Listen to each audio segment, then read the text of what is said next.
एक दिन गौतम बुद्ध अपने शिष्यों के साथ एकदम शांत बैठे हुए थे। उन्हें इस प्रकार बैठे हुए देख शिष्य चिंतित हुए कि कहीं वह अस्वस्थ तो नहीं है। एक शिष्य ने उनसे पूछा कि आज वह मौन क्यों बैठे हैं, क्या शिष्यों से कोई गलती हो गई है। इसी बीच एक अन्य शिष्य ने पूछा कि क्या वह अस्वस्थ हैं, पर बुद्ध मौन रहे। तभी कुछ दूर खड़ा व्यक्ति जोर से चिल्लाया, आज मुझे सभा में बैठने की अनुमति क्यों नहीं दी गई है। बुद्ध आंखें बंद करके ध्यान मग्न हो गए। वह व्यक्ति फिर से चिल्लाया, मुझे प्रवेश की अनुमति क्यों नहीं मिली। इसी बीच एक उदार शिष्य ने उसका पक्ष लेते हुए कहा कि उसे सभा में आने की अनुमति प्रदान की जाए।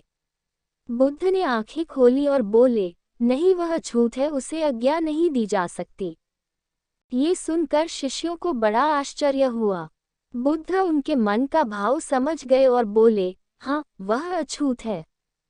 इस पर कई शिष्य बोले, हमारे आश्रम में जात पात का कोई भेद ही नहीं, फिर वह अछूत कैसे हो गया।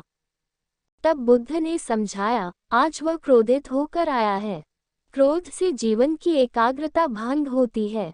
क्रोधी व्यक्ति प्रायः मानसिक हिंसा कर बैठता है, इसलिए जब तक वह क्रोध में रहता है तब तक अछूत होता है। इसलिए उसे कुछ समय एकांत में खड़े रहना चाहिए। क्रोधित शिष्य भी बुद्ध की बातें सुन रहा था। पश्चाताप की अग्नि में तप कर वह समझ चुका था कि अहिंसा ही मनुष्य का महान कर्तव्य व परम धर्म है। वह बुद्ध के चरणों में गिर पड़ा और कभी क्रोध न करने का प्रण लिया। आशय यह है कि क्रोध के कारण व्यक्ति अनर्थ कर बैठता है और पश्चाताप उसे बाद में होता है, जिसका कोई लाभ नहीं मिलता। इसलिए हमें क्रोध नहीं करना चाहिए। असल मायने में क्रोधित व्यक्ति अछूत हो जाता है और उसे अकेला छोड़ देना चाहिए। क्रोध करने से तन, मन और धन तीनों की हानि होती है।